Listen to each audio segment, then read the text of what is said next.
டேங்கில் பார்த்தீங்கன்னா KTM எழுதியிருக்காது. So இதில் பார்த்தீங்கன்னா அவங்களோட லோகோ இருக்கும், கேடிஎம் லோகோ இருக்கும். அது மாதிரி கீ பார்த்தீங்கன்னா இதே மாதிரி தான் எல்லா கீயும் இருக்கும். 250 உள்ள கீ இது. அதே இது 300 கீயும் இதுதான்.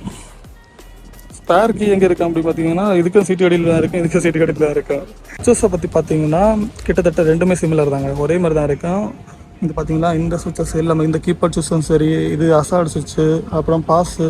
இங்கே பாஸ் எல்லாமே பாஸு பிரைட் எல்லாமே இங்கே பேக்கில் வரும். அதே இது இண்டிகேட்டர்ஸ் ஹார்னு இது எல்லாமே ஒரே மாதிரி தான் வரும். இங்கே 2-3 சுவிட்சஸ் எக்ஸ்ட்ரா வரும். இந்த க்ரூஸ் கண்ட்ரோல் மைனஸ் பண்ணுறது ப்ளஸ் பண்ணுறதுக்கு எல்லாமே கீழே வந்துடும். அதே இது கீபேடு, இது க்ரூஸ் கண்ட்ரோல் ஆன் ஆஃப் பண்ணுறது, அது மாதிரி ஹசார்டு, அது மாதிரி இன்ஜின் ஆன் பண்ணுறது, அட்ஜஸ்டபிள் லிவர் வரும். ஓகேவா, இதை எப்படி லிவர் அட்ஜஸ்ட் பண்ணுறதுன்னு பார்த்தீங்கன்னா இதில் 2 லிவரும் அட்ஜஸ்ட் பண்ணிக்கலாம். இதை அட்ஜஸ்ட் பண்ணிக்கலாம், இதை அட்ஜஸ்ட் பண்ணிக்கலாம்.